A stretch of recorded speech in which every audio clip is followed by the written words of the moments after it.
नमस्कार, मैं अभिषेक आप सबका स्वागत करता हूं टीवी 9 डिजिटल पर। आज विश्व किडनी दिवस है, world kidney day. World kidney day के मौके पर हम मौजूद हैं दिल्ली के institute of liver and biliary sciences में। आज हमारे साथ बातचीत के लिए मौजूद हैं institute of liver and biliary science में नेफ्रोलॉजी डिपार्टमेंट में senior consultant doctor R P. Mathur ji. Doctor साहब, आपका बहुत बहुत स्वागत है। सर, आज वर्ल्ड किडनी डे है और किडनी को लेकर लोगों के मन में काफ़ी सवाल रहते हैं। सबसे पहले जो चीज़ लोग जानना चाहते हैं वो यही है कि किसी की किडनी ख़राब हो रही है, ये उसको कैसे पता चले? शुरुआती लक्षण क्या है किडनी ख़राब होने के? यहाँ क्या है कि किडनी की बीमारी की समस्या एक महामारी की तरफ फैलती जा रही है और डायबिटीज़ और हाई ब्लड प्रेशर उसके मुख्य कारण हैं। और ओबेसिटी में डायबिटीज़ और हाई ब्लड प्रेशर दोनों के चांसेस अधिक रहते हैं। अतः जिन लोगों को हाई ब्लड प्रेशर है, डायबिटीज़ है, मोटापा है, जिनको फैमिली में हाई ब्लड प्रेशर, डायबिटीज़ और किडनी की बीमारी है, उन्हें साल में एक बार अपना ब्लड टेस्ट अवश्य करा लेना चाहिए और यूरिन टेस्ट कराना चाहिए। तो ब्लड में सीरम क्रेटिनिन की मात्रा देखनी है और यूरिन में प्रोटीन देखना है कि यूरिन में प्रोटीन तो नहीं जा रहा है, क्योंकि आरंभिक अवस्था में कोई भी शिकायत, परेशानी, कोई सिम्टम्स नहीं होते। इसलिए साल में एक बार जब तक हम ब्लड टेस्ट ना कराएं तब तक हमें पता नहीं चलेगा। इसलिए सीरम क्रेटिनिन को जानें, जैसे आप अपने बीपी, शुगर और हीमोग्लोबिन A1C, कोलेस्ट्रॉल को जानते हैं, वैसे आप सीरम क्रेटिनिन को जानें। साल में एक बार जांच कराएं, तभी आपको जल्दी पता लगेगा।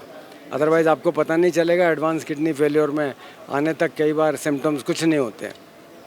सर, एक चीज़ और काफ़ी देखी जाती है, बार बार जिक्र होता है कि ख़राब लाइफस्टाइल और खान पान की गलत आदतें किडनी को ख़राब कर रही हैं। तो सर, वो ऐसी खान पान की क्या चीज़ें हैं जो हमें अवॉइड करनी चाहिए अगर हमें अपनी किडनी को स्वस्थ रखना है तो?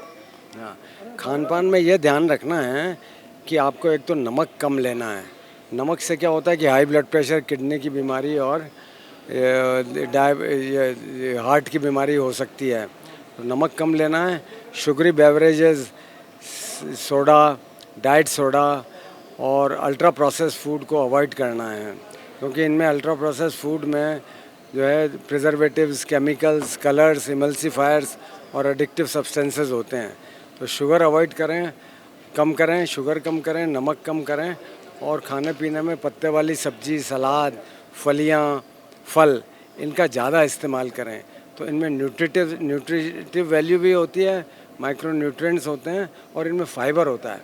और जो फाइबर जो है वो हमारे जो इंटेस्टाइनल के जो गुड बैक्टीरिया हैं, जिन्हें हमें माइक्रोबायोम कहते हैं, फाइबर को हम पचा नहीं सकते, लेकिन वो माइक्रोबायोम का भोजन है और उस भोजन को पचा के और वो जो शॉर्ट चेन फैटी एसिड्स बनाते हैं, मेटाबोलाइट्स बनाते हैं, वो हमारे इम्यूनिटी को बरकरार रखते हैं।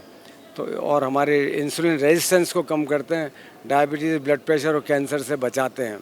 उसके अलावा हम धूम्रपान ना करें और गुटखा, तम्बाकू इनका सेवन ना करें, लंबे समय तक पेन किलर मेडिसिन ना लें और रेगुलर व्यायाम करें, तो हम किडनी डिजीज़ से, डायबिटीज़ और हाई ब्लड प्रेशर से बच सकते हैं। तो जीवन में हम ये छोटे छोटे परिवर्तन लाएंगे।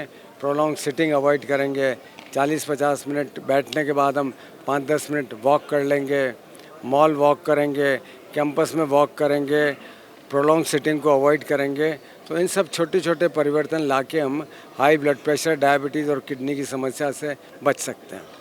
सर, आपने भी जिक्र किया चीज़ें बताई जो हम प्रिवेंशन कर सकते हैं किडनी डिसीज़ से बचाने के लिए।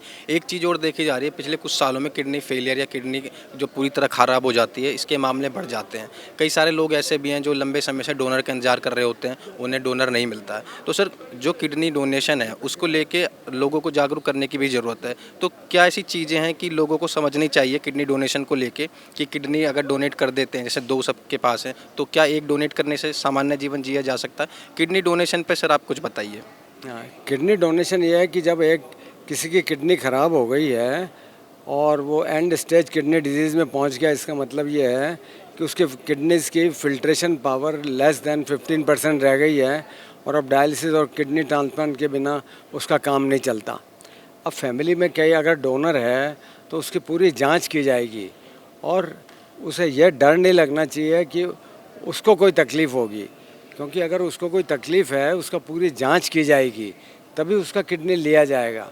अगर कई बार क्या होता है कि किडनी डोनर की जो जांच करते हैं उसमें उसके बीमारी का हमें पता लग जाता है।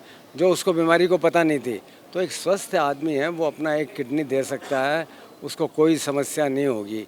ये बात हमें अच्छी तरह से जान लेनी चाहिए। तो ये हो गया लाइव किडनी डोनर के बारे में। और दूसरा ये है कि कैडावर किडनी डिजीज़ डोनर के बारे में। यदि आपका किसी सगे संबंधी की, रिलेटिव की, आपकी फैमिली में किसी की ब्रेन डेथ हो गई है और आपसे ये कहा जा रहा है कि साहब आपका ये व्यक्ति जो है, आपका रिश्तेदार अब जा रहा है, तो ये 8 लोगों को नई ज़िंदगी दे सकता है। इसके लिए हमें जागरूकता की डेवलप करने की बहुत आवश्यकता है। और ये जो आपका व्यक्ति जा रहा है वो 8 लोगों के शरीर में ज़िंदा रहेगा, तो ये 8 लोगों को नई ज़िंदगी दे सकता है। इसके प्रति जागरूकता की हमें बहुत आवश्यकता है। सर एक आखिरी सवाल, खान पान का बड़ा जिक्र होता है कि ये चीज़ खाएंगे तो ये ऑर्गन अच्छा रहेगा, ये चीज़ खाएंगे तो ये ऑर्गन अच्छा रहेगा। मैं आपसे जानना चाहता हूँ किडनी के लिए 4 से 5 सुपर फूड क्या हैं जो हम अपनी डाइट में शामिल करें रोज़ाना, जिससे हमारी किडनी स्वस्थ रहे? यह है कि हमें हरे सब्जी, सारे फल जो सीजनल फ्रूट्स हैं, सारी हरी सब्जियां हैं, तरकारियां हैं, फलियां हैं, अंकुरित हैं, इनको अपने डाइट में शामिल करें। और कार्बोहाइड्रेट की मात्रा हम कम करें। गेहूं कम करके हम मोटे अनाज की रोटी खाएं। 2023 में अंतर्राष्ट्रीय कदम वर्ष मनाया गया था, इंटरनेशनल मिलेट्स। तो हमें मिलेट्स क्या है कि जो हमारे सदियों पुराना हमारा जो भोजन है, जो मोटा अनाज है, वो ब्लड शुगर को एकदम बढ़ाता नहीं है। तो मिलेट्स का प्रयोग करें, अंकुरित का प्रयोग करें। और हमारी आधी प्लेट में सब्जियां, फलियां, सलाद और फल होने चाहिए। 1/4 प्लेट में हम प्रोटीन और 1/4 प्लेट में हम फैट को रखें। तो इस तरह से हम अपने खान पान में जागरूकता लाएं। पानी की मात्रा हमारी 2.5 लीटर के करीब होनी चाहिए। नमक की मात्रा कम होनी चाहिए, शुगर की मात्रा कम होनी चाहिए। नट्स, सीड्स ये बहुत न्यूट्रिटिव हैं, तो इनको हमें शामिल करना चाहिए अपने खान पान में। तो डॉक्टर माथुर जी ने बताया कि हमें अपने खान पान में नट्स, सीड शामिल करनी चाहिए, हरी सब्जियां शामिल करनी चाहिए, धूम्रपान और शराब जैसी लतों से दूरी बनानी चाहिए। अगर हम इन चीज़ों का सेवन करेंगे, रोज़ाना एक्सरसाइज करेंगे, तो हमारी किडनी फिट रहेगी। मैं अभिषेक पांचाल, TV9 डिजिटल के लिए धन्यवाद।